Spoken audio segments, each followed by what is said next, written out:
Hello friends, स्वागत है आप सभी का आपके अपने यूट्यूब चैनल घेरा अकेडमी में। दोस्तों, आज के इस वीडियो में हम लोग देखने वाले हैं जीके जीएस का टॉप 50 ऐसे प्रश्नों के बारे में जो आपके आने वाले आगामी सभी परीक्षाओं के लिए काफ़ी हेल्पफुल होंगे। तो दोस्तों, आप लोग इस वीडियो को शुरू से अंत तक जरूर देखिएगा। तो चलिए दोस्तों, शुरू करते हैं। प्रश्न नंबर पहला में लिखा गया है, बरौनी तेल शोधक कारखाने की स्थापना किस देश के सहयोग से की गई है। काफ़ी इंपॉर्टेंट प्रश्न है, आप लोग ध्यान दीजिए। बरौनी तेल शोधक कारखाने की स्थापना किस देश के सहयोग से की गई है। तो आप लोग याद रखिएगा, बरौनी तेल शोधक कारखाने की स्थापना पूर्व सोवियत संघ देश के सहयोग से की गई है, यानी कि रूस देश के सहयोग से बरौनी तेल शोधक कारखाने की स्थापना किया गया है। प्रश्न नंबर पहला का सही उत्तर ऑप्शन नंबर डी होगा। बरौनी तेल शोधक कारखाने को 1964 ईस्वी में चालू किया गया था। अगला प्रश्न देखिए, निम्नलिखित में से कौन एक उत्तर भारतीय नृत्य है। आप सभी को इन चार ऑप्शन को देखकर बताना है, इनमें से कौन एक उत्तर भारतीय नृत्य है। तो आप लोग याद रखिएगा, कथक एक उत्तर भारतीय नृत्य है। प्रश्न में 2 का सही उत्तर ऑप्शन नंबर ए होगा। दोस्तों, अगर आप लोग किसी भी प्रश्न का सही उत्तर जानते होंगे तो कमेंट बॉक्स में बताइएगा। भारत में आधुनिक डाक प्रणाली का प्रारंभ कब हुआ। आप सभी को बताना है, भारत में आधुनिक डाक प्रणाली का प्रारंभ कब हुआ। तो आप लोग याद रखिएगा दोस्तों, भारत में आधुनिक डाक प्रणाली का प्रारंभ 1766 ईस्वी से हुआ था। प्रश्न नंबर 3 का सही उत्तर ऑप्शन नंबर सी होगा। प्रश्न नंबर 4 में लिखा गया है, किसने कहा था तुम मुझे खून दो मैं तुम्हें आज़ादी दूंगा। काफ़ी इंपॉर्टेंट प्रश्न है, आप लोग ध्यान दीजिए। किसने कहा था तुम मुझे खून दो मैं तुम्हें आज़ादी दूंगा। तो सुभाष चंद्र बोस जी ने कहे थे तुम मुझे खून दो मैं तुम्हें आज़ादी दूंगा। और कब कहे थे, तो आप लोग याद रखिएगा 1944 ईस्वी में। प्रश्न नंबर 4 का सही उत्तर ऑप्शन नंबर बी होगा। कोणार्क मंदिर का निर्माण किसने कराया था। आप सभी को बताना है, कोणार्क मंदिर का निर्माण किसने कराया था।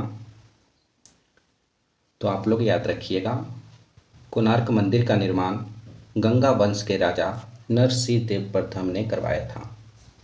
और कब करवाए थे, तो आप लोग याद रखिएगा 13वीं सदी में। 13वीं सदी में कोणार्क मंदिर का निर्माण नरसिंह देव प्रथम ने करवाए थे। प्रश्न नंबर 5 का सही उत्तर ऑप्शन नंबर ए होगा।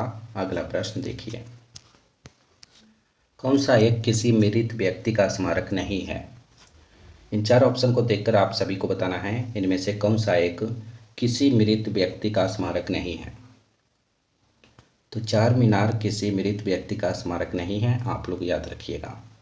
प्रश्न 6 का सही उत्तर ऑप्शन नंबर सी होगा। सम्राट अशोक किसके उत्तराधिकारी थे। आप सभी को बताना है, सम्राट अशोक किसके उत्तराधिकारी थे। तो बिंदुसार के। सम्राट अशोक बिंदुसार के उत्तराधिकारी थे। प्रश्न 7 का सही उत्तर ऑप्शन नंबर ए होगा। अगला प्रश्न में लिखा गया है, महाराणा प्रताप के घोड़े का नाम क्या था। काफी इंपॉर्टेंट प्रश्न है, आप लोग ध्यान दीजिए। महाराणा प्रताप के घोड़े का नाम चेतक था। प्रश्न 8 का सही उत्तर ऑप्शन नंबर डी होगा। रोलेट एक्ट को किस वर्ष पारित किया गया था। काफी इंपॉर्टेंट प्रश्न है, आप लोग ध्यान दीजिए। रोलेट एक्ट को फरवरी 1919 ईस्वी को पारित किया गया था। इस कानून को महात्मा गांधी जी ने ब्लैक एक्ट कहा था। रोलेट एक्ट को महात्मा गांधी जी ने ब्लैक एक्ट कहा था। प्रश्न 9 का सही उत्तर ऑप्शन नंबर ए होगा, आप लोग याद रखिएगा। बौद्ध गुफाओं के लिए प्रसिद्ध कार्यालय किस राज्य में स्थित है। बौद्ध गुफाओं के लिए प्रसिद्ध कार्यालय किस राज्य में स्थित है। तो महाराष्ट्र राज्य में स्थित है। बौद्ध गुफाओं के लिए प्रसिद्ध कार्यालय महाराष्ट्र राज्य में स्थित है, आप लोग याद रखिएगा। प्रश्न 10 का सही उत्तर ऑप्शन नंबर डी होगा। भारत की आज़ादी की लड़ाई के दौरान करो या मरो का नारा किसने दिया था। ये सभी प्रश्न काफी इंपॉर्टेंट है, आप लोग ध्यान दीजिए। भारत की आज़ादी की लड़ाई के दौरान करो या मरो का नारा 8 अगस्त 1942 ईस्वी को महात्मा गांधी जी ने दिए थे। भारत की आज़ादी की लड़ाई के दौरान करो या मरो का नारा महात्मा गांधी जी ने दिए थे। प्रश्न 11 का सही उत्तर ऑप्शन नंबर सी होगा। स्वतंत्र भारत का प्रथम गवर्नर जनरल कौन थे? आप सभी को बताना है स्वतंत्र भारत का प्रथम गवर्नर जनरल कौन थे। स्वतंत्र भारत का प्रथम गवर्नर जनरल लॉर्ड माउंटबेटन थे।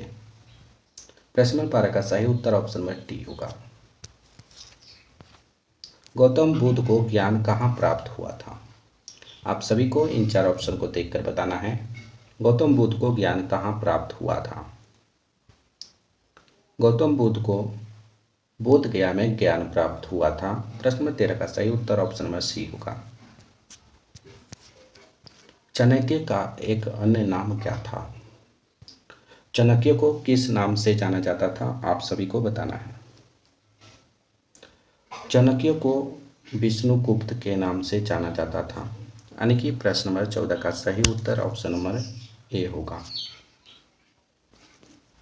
चाणक्य को विष्णुगुप्त के अन्य नाम से भी जाना जाता था। अगला प्रश्न देखिए, ब्राह्मण समाज के संस्थापक कौन थे? इस वीडियो में सभी प्रश्न काफ़ी इंपॉर्टेंट है, आप लोग ध्यान से देखिए। ब्राह्मण समाज के संस्थापक राजा राम मोहन राय जी थे। प्रश्न नंबर 15 का सही उत्तर ऑप्शन नंबर डी होगा। अंतिम मुगल सम्राट कौन था? आप सभी को बताना है अंतिम मुगल सम्राट कौन था। अंतिम मुगल सम्राट बहादुर शाह थे। अंतिम मुगल सम्राट बहादुर शाह थे, आप लोग याद रखिएगा। प्रश्न 16 का सही उत्तर ऑप्शन नंबर डी होगा। चिपको आंदोलन कहाँ से शुरू हुआ था? चिपको आंदोलन कहाँ से शुरू हुआ था, आप सभी को बताना है। तो आप लोग याद रखिएगा, चिपको आंदोलन राजस्थान से शुरू हुआ था। और कब हुआ था? तो आप लोग याद रखिएगा 1973 ईस्वी में लकड़ी काटने के विरोध में चिपको आंदोलन शुरू हुआ था। प्रश्न 17 का सही उत्तर ऑप्शन नंबर ए होगा। फतेहपुर सीकरी का निर्माण किसने किया? फतेहपुर सीकरी का निर्माण किसने किया था, आप सभी को बताना है। फतेहपुर सीकरी का निर्माण अकबर ने किया था। प्रश्न नंबर 18 का सही उत्तर ऑप्शन नंबर ए होगा। निम्न में से कौन सा एक बुद्ध की शिक्षाओं का संग्रह है?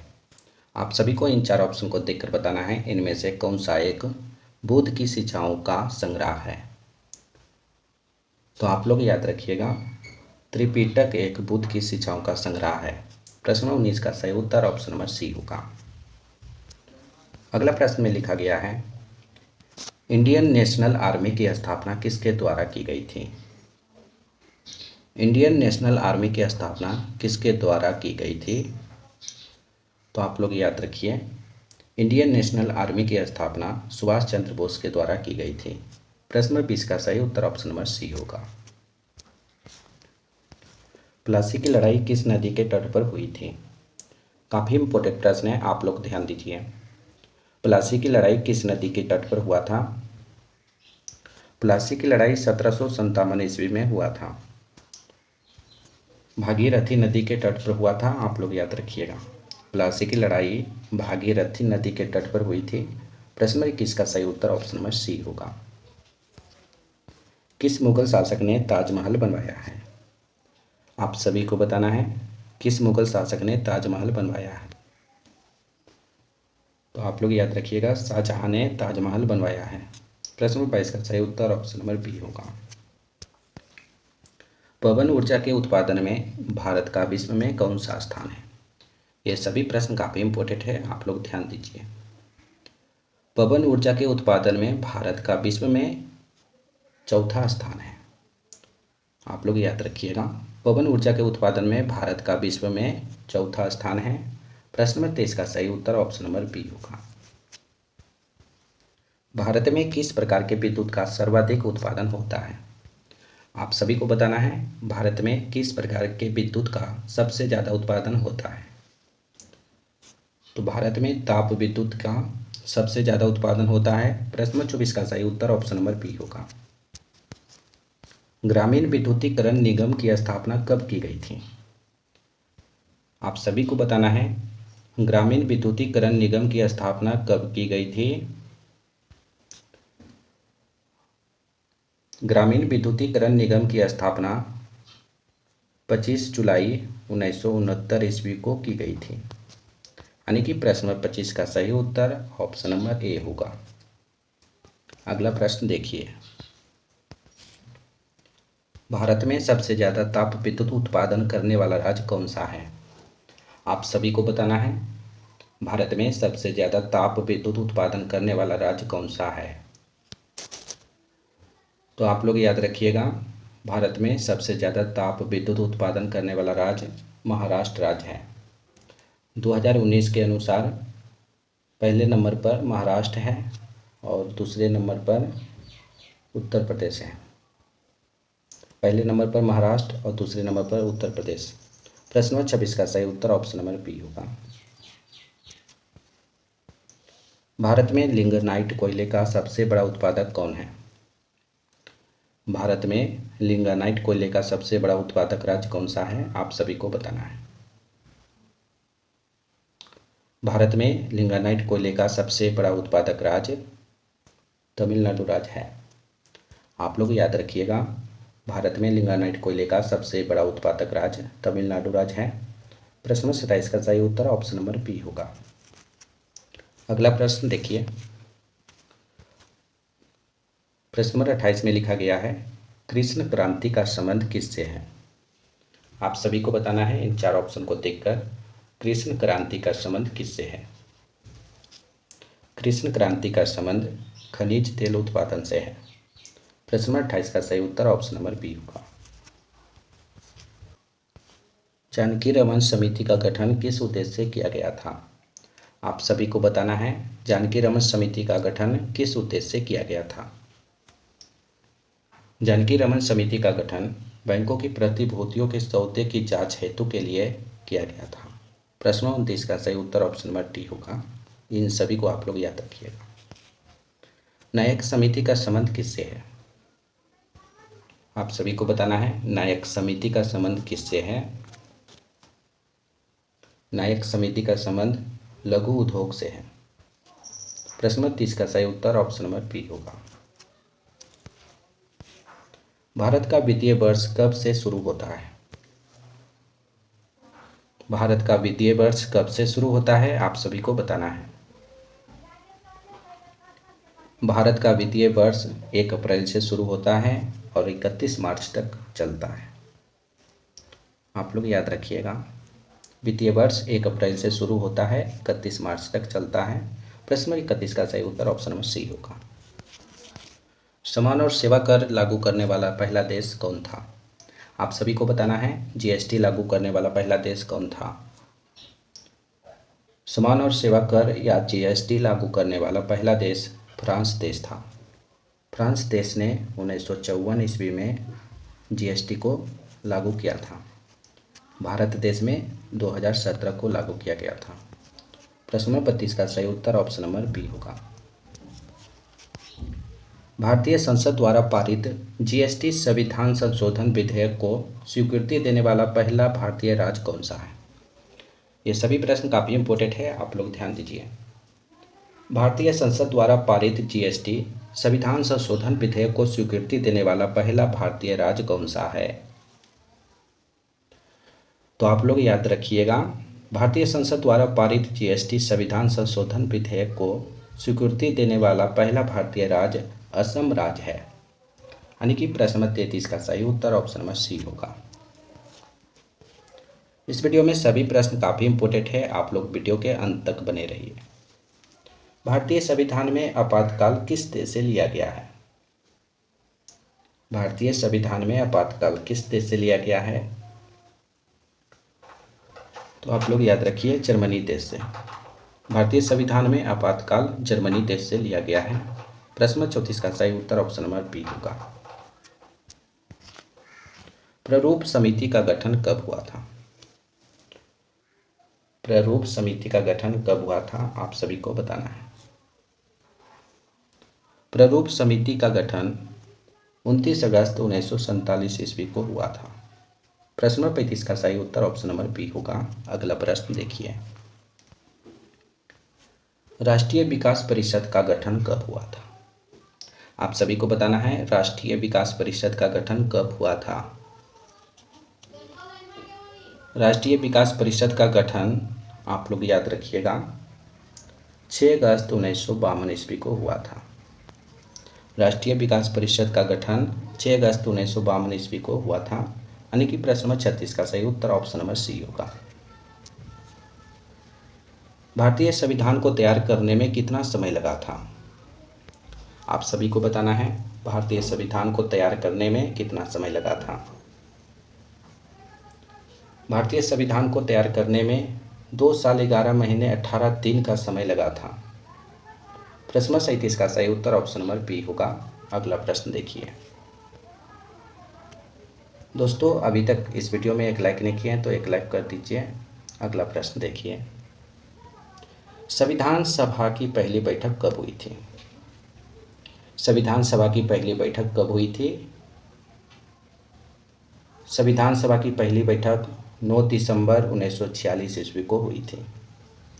प्रश्न नंबर 38 का सही उत्तर ऑप्शन नंबर ए होगा। अगला प्रश्न देखिए, जय जवान जय किसान का नारा किसने दिया था? काफी महत्वपूर्ण प्रश्न है, आप लोग ध्यान दीजिए। जय जवान जय किसान का नारा लाल बहादुर शास्त्री जी ने दिए थे। प्रश्न नंबर 39 का सही उत्तर ऑप्शन नंबर डी होगा। अगला प्रश्न देखिए, भारतीय पुलिस का सबसे बड़ा पद क्या है? काफी बार एग्जाम में पूछा गया प्रश्न है, आप लोग ध्यान दीजिए। भारतीय पुलिस का सबसे बड़ा पद क्या है? इन 4 ऑप्शन को देखकर आप सभी को बताना है। भारतीय पुलिस का सबसे बड़ा पद डीजीपी का होता है। भारतीय पुलिस का सबसे बड़ा पद डीजीपी का होता है। प्रश्न 40 का सही उत्तर ऑप्शन नंबर डी होगा। भारत में शीतकालीन वर्षा कहाँ होती है? आप सभी को बताना है, ठंडी के मौसम में वर्षा कहाँ पर होती है? तो भारत में शीतकालीन वर्षा उड़ीसा और तमिलनाडु राज्य में होती है। प्रश्न नंबर 41 का सही उत्तर ऑप्शन नंबर डी होगा। आप लोग याद रखिएगा, भारत में सबसे अधिक वर्षा कहाँ होती है? आप सभी को बताना है, भारत में सबसे ज़्यादा वर्षा कहाँ पर होती है? भारत में सबसे अधिक वर्षा मानसीनराम में होती है, जो मेघालय में स्थित है। प्रश्न नंबर 42 का सही उत्तर ऑप्शन नंबर सी होगा। छोटा नागपुर पठार की सबसे ऊंची चोटी कौन है? इन 4 ऑप्शन को देखकर आप सभी को बताना है, छोटा नागपुर पठार की सबसे ऊंची चोटी कौन सी है? छोटा नागपुर पठार की सबसे ऊंची चोटी पारसनाथ है। प्रश्न नंबर 43 का सही उत्तर ऑप्शन नंबर सी होगा। अगला प्रश्न देखिए, संपूर्ण भारत के कितने प्रतिशत भूभाग पर पठार का विस्तार पाया जाता है? आप सभी को बताना है, पूरे भारत के कितने प्रतिशत भूभाग पर पठार का विस्तार पाया जाता है? संपूर्ण भारत के 27.7% भूभाग पर पठार का विस्तार पाया जाता है। आप लोग याद रखिएगा। प्रश्न नंबर 44 का सही उत्तर ऑप्शन नंबर सी होगा। अगला प्रश्न में लिखा गया है, न्यू मूर द्वीप कहाँ है? इन 4 ऑप्शन को देखकर आप सभी को बताना है, न्यू मूर द्वीप कहाँ पर स्थित है? न्यू मूर द्वीप बंगाल की खाड़ी में है। प्रश्न 45 का सही उत्तर ऑप्शन नंबर सी होगा। भारतीय मानसून का वर्णन सबसे पहले किस अरब विद्वान द्वारा किया गया था? काफी इंपॉर्टेंट प्रश्न है, आप लोग ध्यान दीजिए। भारतीय मानसून का वर्णन सबसे पहले किस अरब विद्वान द्वारा किया गया था? तो आप लोग याद रखिएगा, भारतीय मानसून का वर्णन सबसे पहले अल मसूदी अरब विद्वान के द्वारा किया गया था। प्रश्न नंबर 46 का सही उत्तर ऑप्शन नंबर सी होगा। निम्नलिखित में से किस राज्य में दक्षिण पश्चिम मानसून से वर्षा नहीं होती है? आप सभी को बताना है, किस राज्य में दक्षिण पश्चिम मानसून से वर्षा नहीं होती है? तो भारत के तमिलनाडु राज्य में दक्षिण पश्चिम मानसून से वर्षा नहीं होती है। प्रश्न 47 का सही उत्तर ऑप्शन नंबर डी होगा। भारत की जलवायु की सबसे महत्वपूर्ण विशेषता कौन सी है? आप सभी को बताना है इन चार ऑप्शन को देखकर इनमें से कौन सी विशेषता भारत की जलवायु की सबसे महत्वपूर्ण है। पवनों की दिशा में परिवर्तन होना भारत की जलवायु की सबसे महत्वपूर्ण विशेषता है। प्रश्न 48 का सही उत्तर ऑप्शन नंबर ए होगा। आप लोग याद रखिएगा। दिल्ली में अधिक वार्षिक तापांतर का कारण है। आप सभी को बताना है दिल्ली में अधिक वार्षिक तापांतर का मेन कारण क्या है। तो आप लोग याद रखिएगा, दिल्ली समुद्र से अधिक दूरी पर स्थित है, इसीलिए अधिक वार्षिक तापांतर का कारण है। प्रश्न 49 का सही उत्तर ऑप्शन नंबर सी होगा। भारत में वर्षा का औसत है। आप सभी को बताना है भारत में वर्षा का औसत कितना है। भारत में वर्षा का औसत 118 सेंटीमीटर है। आप लोग याद रखिएगा। प्रश्न 50 का सही उत्तर ऑप्शन नंबर बी होगा। बांदीपुर प्रोजेक्ट टाइगर रिजर्व किस राज्य में स्थित है? बांदीपुर प्रोजेक्ट टाइगर रिजर्व किस राज्य में स्थित है? आप सभी को बताना है। Bandipur project tiger reserve Karnataka राज्य में स्थित है। बांदीपुर प्रोजेक्ट टाइगर को 1973 ईस्वी में इंदिरा गांधी के द्वारा रिजर्व की शुरुआत की गई थी। इंदिरा गांधी के द्वारा शुरू किया गया था 1973 ईस्वी में। प्रश्न 51 का सही उत्तर ऑप्शन नंबर सी होगा। कानपुर किस लिए प्रसिद्ध है? आप सभी को बताना है कानपुर किस लिए प्रसिद्ध माना जाता है। कानपुर चमड़ा उद्योग के लिए प्रसिद्ध माना जाता है। प्रश्न 52 का सही उत्तर ऑप्शन नंबर ए होगा। इस वीडियो का अंतिम प्रश्न है दोस्तों, आप लोग ध्यान दीजिए। महाराष्ट्र स्थित पिंपरी किस लिए प्रसिद्ध है? आप सभी को बताना है महाराष्ट्र स्थित पिंपरी किस लिए प्रसिद्ध है। तो महाराष्ट्र में स्थित पिंपरी एंटीबायोटिक उद्योग के लिए प्रसिद्ध है। यानी कि प्रश्न नंबर 53 का सही उत्तर ऑप्शन नंबर डी होगा। आप लोग याद रखिएगा। दोस्तों आज हमने आप सभी को टॉप 53 प्रश्न करवाए हैं जो जीके जीएस से लिया गया था। तो आप लोग 53 प्रश्न में से कितना सही कर पाए हैं, इसका सही जवाब कमेंट बॉक्स में बताइएगा। इस वीडियो में सभी प्रश्न काफ़ी इंपॉर्टेंट था। आप लोग इस वीडियो को 1 से 2 बार जरूर देखिएगा ताकि आपको सभी प्रश्न अच्छी तरह से याद हो जाए। तो दोस्तों अभी तक हमारे चैनल को सब्सक्राइब नहीं किया तो चैनल को सब्सक्राइब कीजिए और घंटी कॉल पर फिट कीजिएगा ताकि आने वाले नए वीडियो का नोटिफिकेशन आपको मिलता रहे। इस वीडियो में अभी तक एक लाइक नहीं किए हैं तो एक लाइक करके इसे अपने अपने दोस्तों के पास एक बार शेयर जरूर करेंगे। तो फिर अगले वीडियो में मिलेंगे, जब तक आप लोग बने रहिए।